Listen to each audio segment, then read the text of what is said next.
My name is David Nyamukaruza.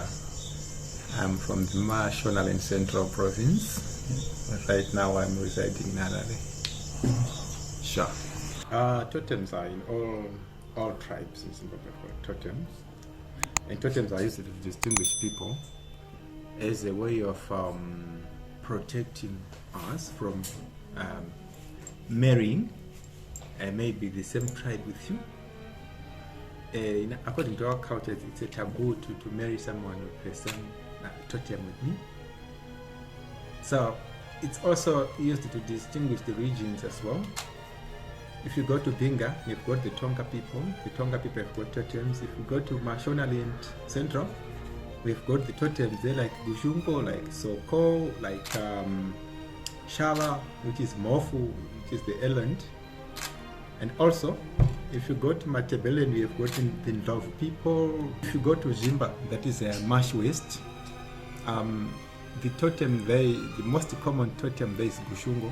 That was Mugabe's totem. So the chieftainship in that region is Gushungo. So everyone who goes there must fall under the Gushungo's chieftainships. If you go to Bulawayo, you can see some areas which are being ruled by the Ndlovu people, which is the elephant. Yeah, so I think it's there in science as well, whereby we have got those what you call the lethal genes, whereby if you marry someone, let's say your sister or your aunt, yeah, there'll be something wrong with the offspring as well. So that was used to protect people from all that sort of thing. Yeah. My totem is Gushungo, and the animal that we'll be talking about when we say Gushungo is the crocodile. Ndlovu is the elephant. We've got Soko is the monkey. We've got that Mukanya is the baboon, and also we have got the Ngare people, which is the hyena. Yeah, we've got the Ziva people, which is the fish. Yeah, those are some of the most common totems that we have in Zimbabwe. There was this very popular Zimbabwean footballer, Ndlovu. Peter Ndlovu. He's from Bulawayo. He was from Bulawayo, or he's still from Bulawayo. Yeah, that was the Ndlovu, the Nzou. Yeah. So we've got that totem here in Shona as well, which is most popular in the lower Gurue, which is my central, they call the Dande area, which is the border with Mozambique.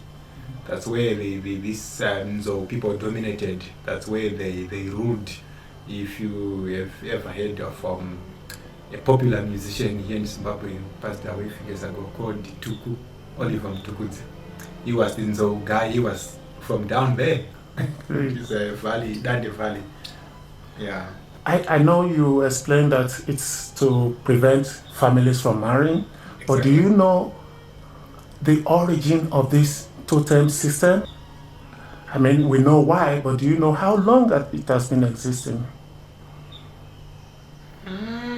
It's been existing since long back. I think we were all just born under these totems. Yeah, it's been existing, I don't know which years, but it's long back. Yeah. The reason I'm asking is because we tend not to recognize some of our geniuses. There is this system, probably crude system, the Europeans might want to call it, but the system is a system that prevents kind of incest, that you are marrying somebody who is related to you by blood. Yes, like this time, or as we speak right now, we have these guys called the ghetto youths. These ghetto youths are no longer asking their colleagues, where do you come from, what's your totem, and they just find a girl in the street and I love you and that's all. But past a few years, we used to ask, even if you tell a parent that I want to marry, the parent will ask you, where do you want to marry? Then say, in Bulawayo, what's the totem of the girl I want to marry? She's like Nzou. Then my father could allow me to go and marry. She could give me, or she could sell like 3-4 beasts and give the man to me so that I go to marry. But now if you don't actually tell them where exactly, they might be afraid that you are going to marry someone with the same totem, so they won't give you anything, any assistance for your marriage until you come out transparent with them to say, I want to marry the so-called lady, so they would say it's fine. And also one thing you were telling me before we switched on the camera, what happens if you meet somebody that you are both from the same, you have the same totem, that you go to the chief? We used to have a very strong cultural values in Zimbabwe, most part of the country. Sometimes you won't receive rain like what has been happening past years.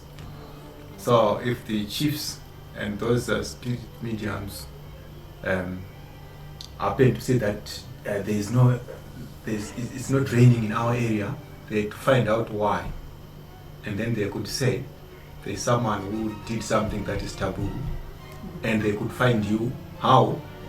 You might see a baboon coming to your place. You might see a lion coming to your home. Live lion or live baboon? A live lion. Okay. Yes. That was happening when people were still valuing these cultural things. Yeah. But it's slowly being eroded because of we have this mixture of tribes coming into us, so some of our culture is being devalued. What happens if two of us get married? We are dating and we are from the same totem, because you said to me the chief can pay some fine. If you happen to marry someone with the same totem with you, first thing you have to be taken to the chief. You will be charged first quite a number of beasts, and then finally you are then told to bring one more beast that is used to legally say to you, you are no longer of the same totem. Sometimes you have impregnated each other. Sometimes you already have a child. So there's nothing they can do except bringing that beast and say, legally you are no longer of the same totem. They call it in Shona Chekau Karma, which means you are no longer related. You can stay together for them. So they give one of them another totem? They don't give you another totem as such. You can remain like that, but it's just you are now a neutral. A couple, you become neutral, in fact. They don't give you another totem, but you are just neutral. If there is drought or there is some terrible disaster, you are saying to me it could also be, people believe culturally that it could be because of two totems being together?